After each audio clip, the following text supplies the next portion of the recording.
The Pit and the Pendulum by Edgar Allan Poe. Impia tortorum longus hic turba furores, sanguinis innocui, non satiata aluit. Sospite nunc patria, fracto nunc funeris antro. Morsubi dira fuit vita saluesque patent. Here an impious mob of torturers, insatiable, fed their long-lasting frenzies for innocent blood. Now that the fatherland is safe, now that the cave of murder has been destroyed, in the place where foul death once was, life and health are open to all. Quatrain composed for the gates of a market to be erected upon the site of the Jacobin clubhouse at Paris. I was sick unto death with that long agony, and when they at length unbound me, and I was permitted to sit, I felt that my senses were leaving me. The sentence, the dread sentence of death, was the last of distinct accentuation which reached my ears. After that, the sound of the inquisitorial voices seemed merged in one dreamy, indeterminate hum. It conveyed to my soul the idea of revolution, perhaps from its association in fancy with the burr of a mill wheel. This only for a brief period, for presently I heard no more. Yet for a while I saw, but with how terrible an exaggeration. I saw the lips of the black-robed judges. They appeared to me white, whiter than the sheet upon which I traced these words, and thin even to grotesqueness. Thin with the intensity of their expression of firmness, of immovable resolution, of stern contempt of human torture. I saw that the decrees of what to me was fate were still issuing from those lips. I saw them writhe with a deadly locution. I saw them fashion the syllables of my name, and I shuddered because no sound succeeded. I saw, too, for a few moments of delirious horror, the soft and nearly imperceptible waving of the sable draperies which enwrapped the walls of the apartment. And then my vision fell upon the 7 tall candles upon the table. At first they wore the aspect of charity, and seemed white and slender angels who would save me.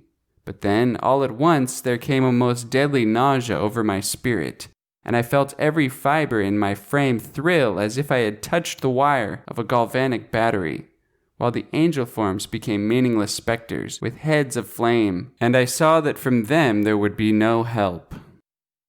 And then there stole into my fancy, like a rich musical note, the thought of what sweet rest there must be in the grave. The thought came gently and stealthily, and it seemed long before it attained full appreciation. But just as my spirit came at length properly to feel and entertain it, the figures of the judges vanished, as if magically, from before me. The tall candles sank into nothingness. Their flames went out utterly. The blackness of darkness supervened. All sensations appeared swallowed up in a mad rushing descent, as of the soul into Hades. Then silence and stillness. Night were the universe. I had swooned, but still will not say that all of consciousness was lost. What of it there remained I will not attempt to define or even to describe, yet all was not lost. In the deepest slumber, no. In delirium, no. In a swoon, no. In death, no. Even in the grave, all is not lost, else there is no immortality for man. Arousing from the most profound of slumbers, we break the gossamer web of some dream, yet in a second afterward, so frail may that web have been, we remember not that we have dreamed. In the return to life from the swoon there are 2 stages. First, that of the sense of mental or spiritual. Secondly, that of the sense of physical existence. It seems probable that if, upon reaching the second stage, we could recall the impressions of the first, we should find these impressions eloquent in memories of the gulf beyond. And that gulf is what? How at least shall we distinguish its shadows from those of the tomb? But if the impressions of what I have termed the first stage are not, at will, recalled, yet, after long interval, do they not come unbidden, while we marvel whence they come? He who has never swooned is not he who finds strange palaces and wildly familiar faces in coals that glow, is not he who beholds floating in mid-air the sad visions that the many may not view, is not he who ponders over the perfume of some novel flower, is not he whose brain grows bewildered with the meaning of some musical cadence which has never before arrested his attention. Amid frequent and thoughtful endeavors to remember, amid earnest struggles to regather some token of the state of seeming nothingness into which my soul had lapsed, there have been moments when I have dreamed of success. There have been brief, very brief periods when I have conjured up remembrances which the lucid reason of a later epoch assures me could have had reference only to that condition of seeming unconsciousness. These shadows of memory tell indistinctly of tall figures that lifted and bore me in silence down, down, still down, till a hideous dizziness oppressed me at the mere idea of the interminableness of the descent. They tell also of a vague horror at my heart on account of that heart's unnatural stillness. Then comes a sense of sudden motionlessness throughout all things, as if those who bore me, a ghastly train, had outrun in their descent the limits of the limitless, and paused from the wearisomeness of their toil. After this I call to mind flatness and dampness, and then all is madness, the madness of a memory which busies itself among forbidden things. Very suddenly there came back to my soul motion and sound, the tumultuous motion of the heart, and in my ears the sound of its beating. Then a pause in which all is blank. Then again sound and motion and touch, a tingling sensation pervading my frame. Then the mere consciousness of existence without thought, a condition which lasted long. Then, very suddenly, thought and shuddering terror, and earnest endeavor to comprehend my true state. Then a strong desire to lapse into insensibility. Then a rushing revival of soul and a successful effort to move. And now a full memory of the trial, of the judges, of the sable draperies, of the sentence, of the sickness, of the swoon. Then entire forgetfulness of all that followed, of all that a later day and much earnestness of endeavor have enabled me vaguely to recall. So far I had not opened my eyes. I felt that I lay upon my back, unbound. I reached out my hand, and it fell heavily upon something damp and hard. There I suffered it to remain for many minutes, while I strove to imagine where and what I could be. I longed, yet dared not to employ my vision. I dreaded the first glance at objects around me. It was not that I feared to look upon things horrible, but that I grew aghast lest there should be nothing to see. At length, with a wild desperation at heart, I quickly unclosed my eyes. My worst thoughts, then, were confirmed. The blackness of eternal night encompassed me. I struggled for breath. The intensity of the darkness seemed to oppress and stifle me. The atmosphere was intolerably close. I still lay quietly and made effort to exercise my reason. I brought to mind the inquisitorial proceedings and attempted from that point to deduce my real condition. The sentence had passed, and it appeared to me that a very long interval of time had since elapsed. Yet not for a moment did I suppose myself actually dead. Such a supposition, notwithstanding what we read in fiction, is altogether inconsistent with real existence. But where and in what state was I? The condemned to death, I knew, perished usually in the autos da fe, and one of these had been held on the very night of the day of my trial. Had I been remanded to my dungeon to await the next sacrifice, which would not take place for many months? This I at once saw could not be. Victims had been in immediate demand. Moreover, my dungeon, as well as all the condemned cells at Toledo, had stone floors, and light was not altogether excluded. A fearful idea now suddenly drove the blood in torrents upon my heart. and for a brief period I once more relapsed into insensibility. Upon recovering, I at once started to my feet, trembling convulsively in every fiber. I thrust my arms wildly above and around me in all directions. I felt nothing, yet dreaded to move a step, lest I should be impeded by the walls of a tomb. Perspiration burst from every pore and stood in cold big beads upon my forehead. The agony of suspense grew at length intolerable, and I cautiously moved forward with my arms extended and my eyes straining from their sockets in the hope of catching some faint ray of light. I proceeded for many paces, but still all was blackness and vacancy. I breathed more freely. It seemed evident that mine was not, at least, the most hideous of fates. And now, as I still continued to step cautiously onward, there came thronging upon my recollection 1,000 vague rumors of the horrors of Toledo.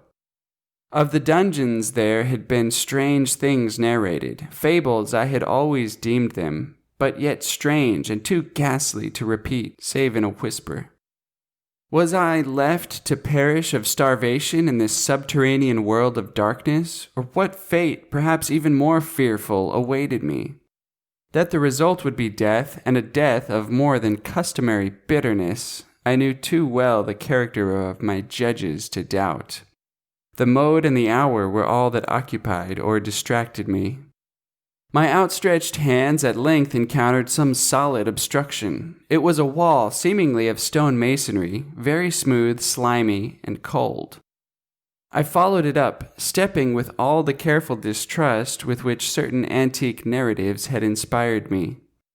This process, however, afforded me no means of ascertaining the dimensions of my dungeon, as I might make its circuit, and return to the point whence I set out, without being aware of the fact. So perfectly uniform seemed the wall. I therefore sought the knife which had been in my pocket when led into the inquisitorial chamber, but it was gone. My clothes had been exchanged for a wrapper of coarse serge. I had thought of forcing the blade in some minute crevice of the masonry, so as to identify my point of departure. The difficulty, nevertheless, was but trivial, although in the disorder of my fancy it seemed at first insuperable. I tore a part of the hem from the robe and placed the fragment at full length and at right angles to the wall. In groping my way around the prison, I could not fail to encounter this rag upon completing the circuit. So, at least I thought. But I had not counted upon the extent of the dungeon or upon my own weakness. The ground was moist and slippery. I staggered onward for some time when I stumbled and fell. My excessive fatigue induced me to remain prostrate, and sleep soon overtook me as I lay. Upon awaking and stretching forth an arm, I found beside me a loaf and a pitcher with water. I was too much exhausted to reflect upon this circumstance, but ate and drank with avidity. Shortly afterward, I resumed my tour around the prison, and with much toil came at last upon the fragment of the serge. Up to the period when I fell, I had counted 52 paces, and upon resuming my walk, I had counted 48 more when I arrived at the rag. There were in all, then, 100 paces, and, admitting 2 paces to the yard, I presumed the dungeon to be 50 yards in circuit. I had met, however, with many angles in the wall, and thus I could form no guess at the shape of the vault, for vault I could not help supposing it to be. I had little object, certainly no hope, in these researches, but a vague curiosity prompted me to continue them. Quitting the wall, I resolved to cross the area of the enclosure. At first I proceeded with extreme caution, for the floor, although seemingly of solid material, was treacherous with slime. At length, however, I took courage, and did not hesitate to step firmly, endeavoring to cross in as direct a line as possible. I had advanced some 10 or 12 paces in this manner when the remnant of the torn hem of my robe became entangled between my legs. I stepped on it and fell violently on my face. In the confusion attending my fall, I did not immediately apprehend a somewhat startling circumstance, which yet, in a few seconds afterward, and while I still lay prostrate, arrested my attention. It was this: my chin rested upon the floor of the prison, but my lips and the upper portion of my head, although seemingly at a less elevation than the chin, touched nothing. At the same time, my forehead seemed bathed in a clammy vapor, and the peculiar smell of decayed fungus arose to my nostrils. I put forward my arm and shuddered to find that I had fallen at the very brink of a circular pit, whose extent, of course, I had no means of ascertaining at the moment. Groping about the masonry just below the margin, I succeeded in dislodging a small fragment and let it fall into the abyss. For many seconds I hearkened to its reverberations as it dashed against the sides of the chasm in its descent. At length there was a sullen plunge into water, succeeded by loud echoes. At the same moment there came a sound resembling the quick opening and as rapid closing of a door overhead, while a faint gleam of light flashed suddenly through the gloom, and as suddenly faded away. I saw clearly the doom which had been prepared for me, and congratulated myself upon the timely accident by which I had escaped. Another step before my fall, and the world had seen me no more. And the death just avoided was of that very character which I had regarded as fabulous and frivolous in the tales respecting the Inquisition. To the victims of its tyranny there was the choice of death with its direst physical agonies, or death with its most hideous moral horrors. I had been reserved for the latter. By long suffering my nerves had been unstrung until I trembled at the sound of my own voice, and had become in every respect a fitting subject for the species of torture which awaited me. Shaking in every limb, I groped my way back to the wall, resolving there to perish rather than risk the terrors of the wells, of which my imagination now pictured many in various positions about the dungeon. In other conditions of mind, I might have had courage to end my misery at once by a plunge into one of these abysses, but now I was the veriest of cowards. Neither could I forget what I had read of these pits, that the sudden extinction of life formed no part of their most horrible plan. Agitation of spirit kept me awake for many long hours, but at length I again slumbered. Upon arousing, I found by my side, as before, a loaf and a pitcher of water. A burning thirst consumed me, and I emptied the vessel at a draught. It must have been drugged, for scarcely had I drunk before I became irresistibly drowsy. A deep sleep fell upon me, a sleep like that of death. How long it lasted, of course, I know not, but when, once again, I unclosed my eyes, the objects around me were visible. By a wild, sulphurous luster, the origin of which I could not at first determine, I was enabled to see the extent and aspect of the prison.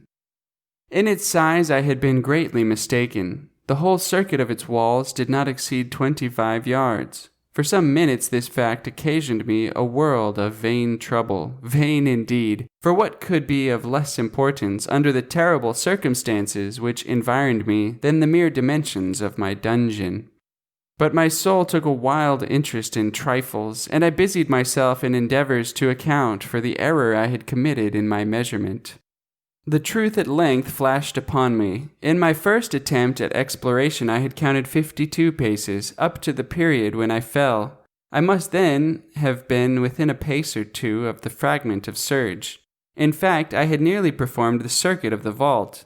I then slept, and upon awakening I must have returned upon my steps, thus supposing the circuit nearly double what it actually was. My confusion of mind prevented me from observing that I began my tour with the wall to the left, and ended it with the wall to the right. I had been deceived, too, in respect to the shape of the enclosure. In feeling my way I had found many angles, and thus deduced an idea of great irregularity. So potent is the effect of total darkness upon one arousing from lethargy or sleep. The angles were simply those of a few slight depressions or niches at odd intervals. The general shape of the prison was square. What I had taken for masonry seemed now to be iron, or some other metal, in huge plates whose sutures or joints occasioned the depression. The entire surface of this metallic enclosure was rudely daubed in all the hideous and repulsive devices to which the charnel superstition of the monks has given rise. The figures of fiends and aspects of menace with skeleton forms and other more really fearful images overspread and disfigured the walls. I observed that the outlines of these monstrosities were sufficiently distinct, but that the colors seemed faded and blurred, as if from the effects of a damp atmosphere. I now noticed the floor, too, which was of stone. In the center yawned the circular pit from whose jaws I had escaped, but it was the only one in the dungeon. All this I saw indistinctly and by much effort, for my personal condition had been greatly changed during slumber. I now lay upon my back, and at full length on a species of low framework of wood. To this I was securely bound by a long strap resembling a surcingle. It passed in many convolutions about my limbs and body, leaving at liberty only my head, and my left arm to such extent that I could, by dint of much exertion, supply myself with food from an earthen dish which lay by my side on the floor. I saw, to my horror, that the pitcher had been removed. I say to my horror, for I was consumed with intolerable thirst. This thirst it appeared to be the design of my persecutors to stimulate, for the food in the dish was meat, pungently seasoned. Looking up, I surveyed the ceiling of my prison. It was some 30 or 40 feet overhead, and constructed much as the side walls. In one of its panels, a very singular figure riveted my whole attention. It was the painted figure of Time as he is commonly represented, save that in lieu of a scythe, he held what, at a casual glance, I supposed to be the pictured image of a huge pendulum such as we see on antique clocks. There was something, however, in the appearance of this machine which caused me to regard it more attentively. While I gazed directly upward at it, for its position was immediately over my own, I fancied that I saw it in motion. In an instant afterward, the fancy was confirmed. Its sweep was brief, and of course slow. I watched it for some minutes, somewhat in fear, but more in wonder. Wearied at length with observing its dull movement, I turned my eyes upon the other objects in the cell. A slight noise attracted my notice, and, looking to the door, I saw several enormous rats traversing it. They had issued from the well, which lay just within view to my right. Even then, while I gazed, they came up in troops, hurriedly, with ravenous eyes, allured by the scent of the meat. From this it required much effort and attention to scare them away. It might have been half an hour, perhaps even an hour, for I could take but imperfect note of time, before I again cast my eyes upward. What I then saw confounded and amazed me. The sweep of the pendulum had increased in extent by nearly a yard. As a natural consequence, its velocity was also much greater. But what mainly disturbed me was the idea that it had perceptibly descended.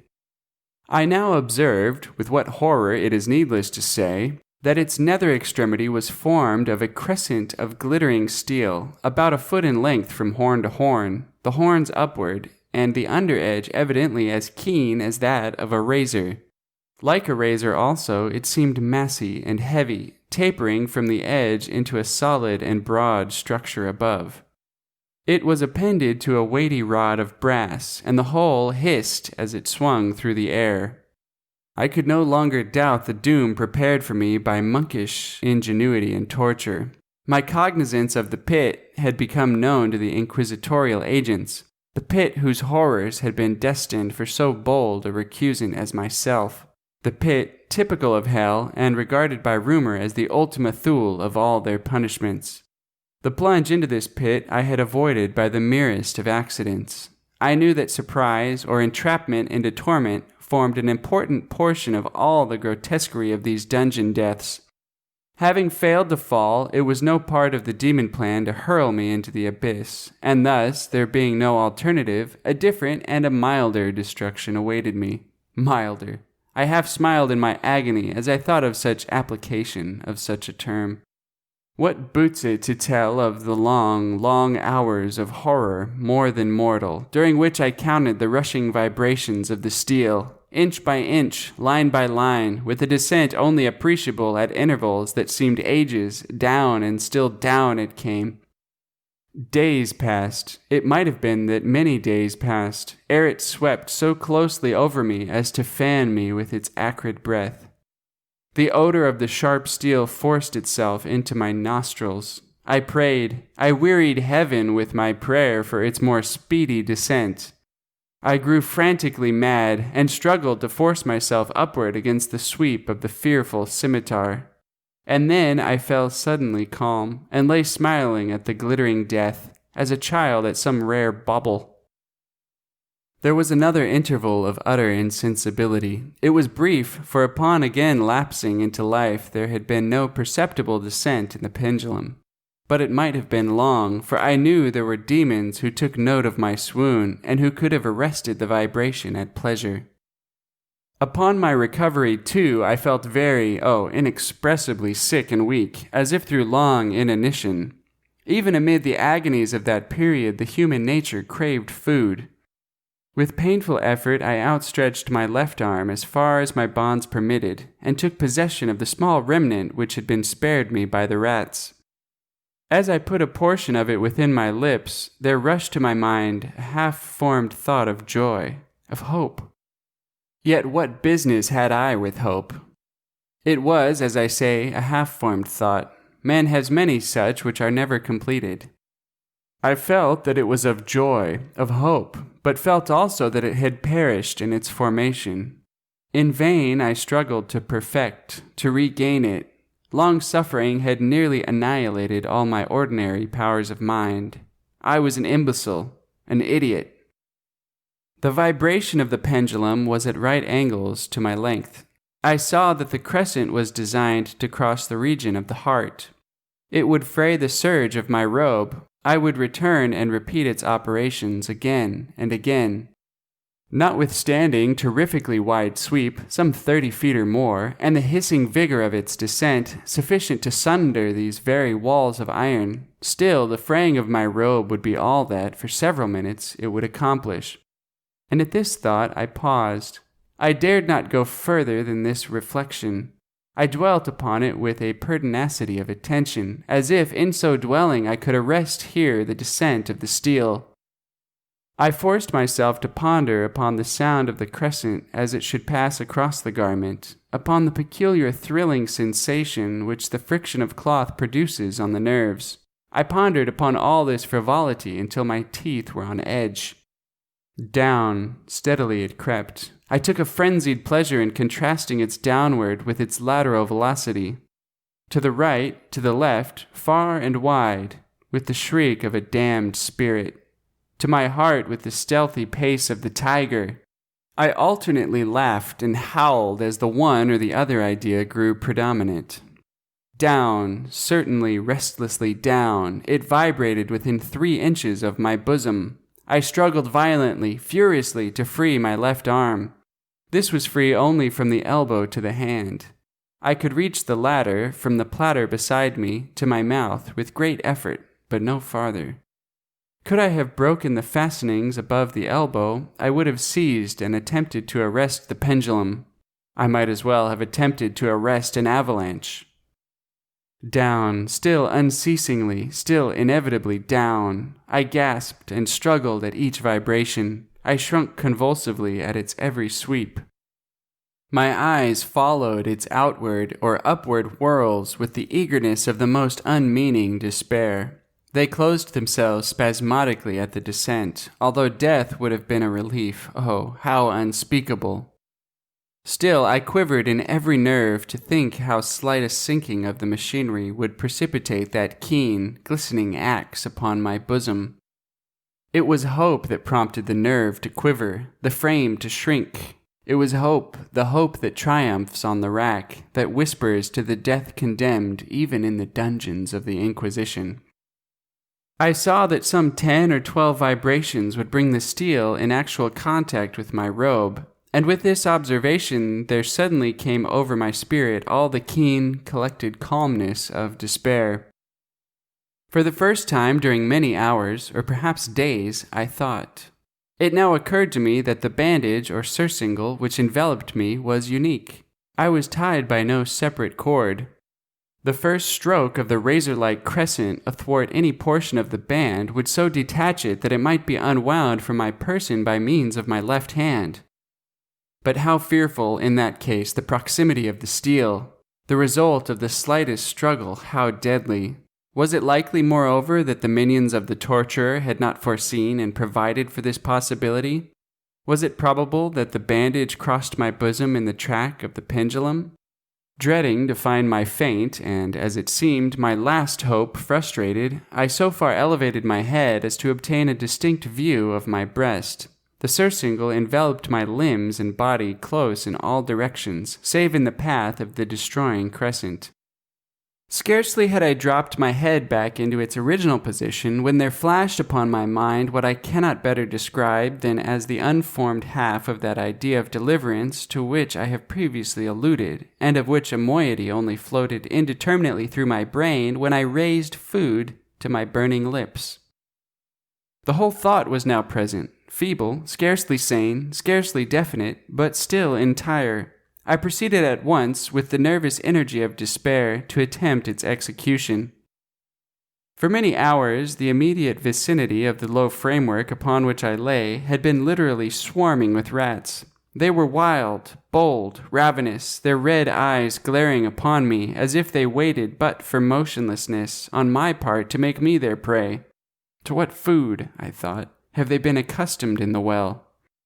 They had devoured, in spite of all my efforts to prevent them, all but a small remnant of the contents of the dish. I had fallen into an habitual seesaw, or wave of the hand about the platter, and at length the unconscious uniformity of the movement deprived it of effect. In their voracity, the vermin frequently fastened their sharp fangs in my fingers. With the particles of the oily and spicy viand which now remained, I thoroughly rubbed the bandage wherever I could reach it. Then, raising my head from the floor, I lay breathlessly still. At first, the ravenous animals were startled and terrified at the change, at the cessation of movement. They shrank alarmedly back. Many sought the well. But this was only for a moment. I had not counted in vain upon their voracity. Observing that I remained without motion, one or two of the boldest leaped upon the framework and smelt at the surcingle. This seemed the signal for a general rush. Forth from the well they hurried in fresh troops. They clung to the wood, they overran it, and leaped in hundreds upon my person. The measured movement of the pendulum disturbed them not at all. Avoiding its strokes, they busied themselves with the anointed bandage. They pressed, they swarmed upon me in ever-accumulating heaps. They writhed upon my throat, their cold lips sought my own. I was half stifled by their thronging pressure. Disgust, for which the world has no name, swelled my bosom and chilled with a heavy clamminess my heart. Yet 1 minute, and I felt that the struggle would be over. Plainly I perceived the loosening of the bandage. I knew that in more than one place it must be already severed. With a more than human resolution, I lay still. Nor had I erred in my calculations, nor had I endured in vain. I at length felt that I was free. The surcingle hung in ribbons from my body, but the stroke of the pendulum already pressed upon my bosom. It had divided the serge of the robe. It had cut through the linen beneath. Twice again it swung, and a sharp sense of pain shot through every nerve. But the moment of escape had arrived.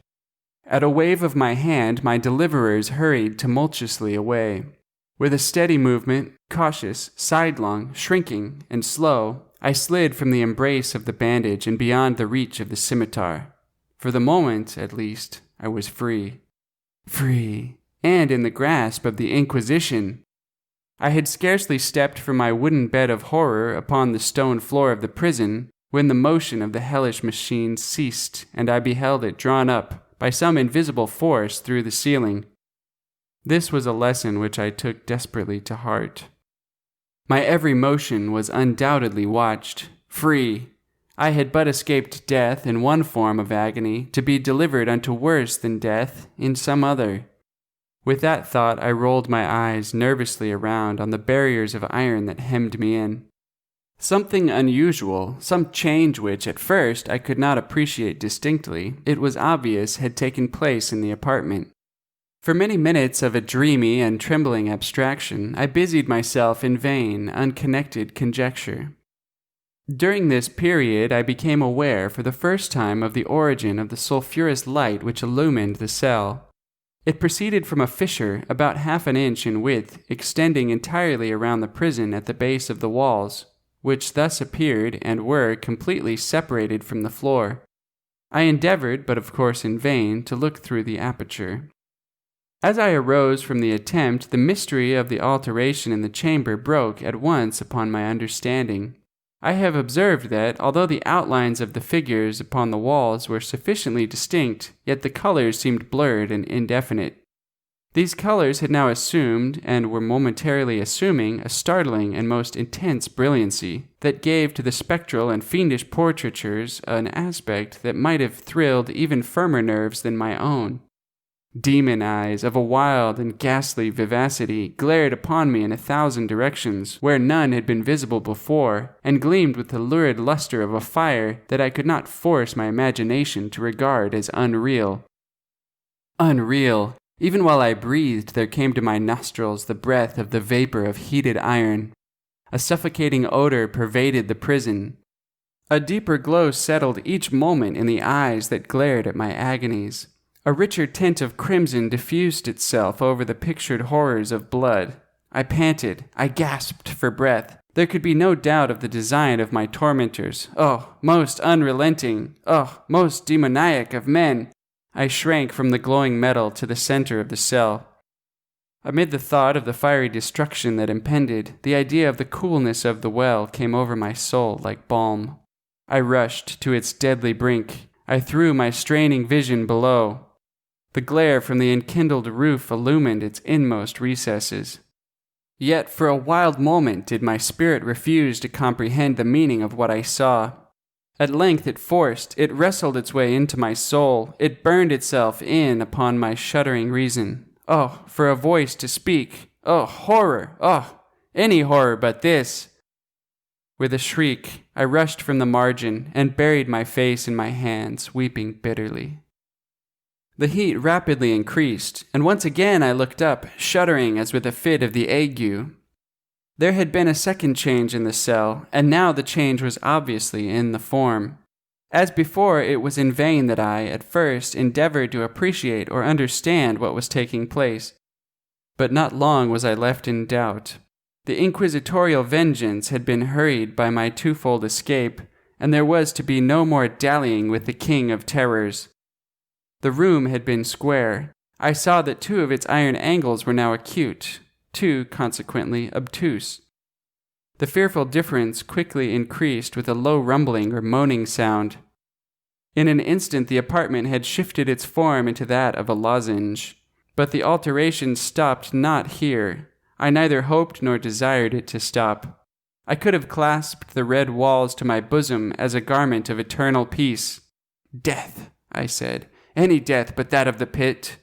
Fool! Might I have not known that into the pit it was the object of the burning iron to urge me? Could I resist its glow? Or, if even that, could I withstand its pressure?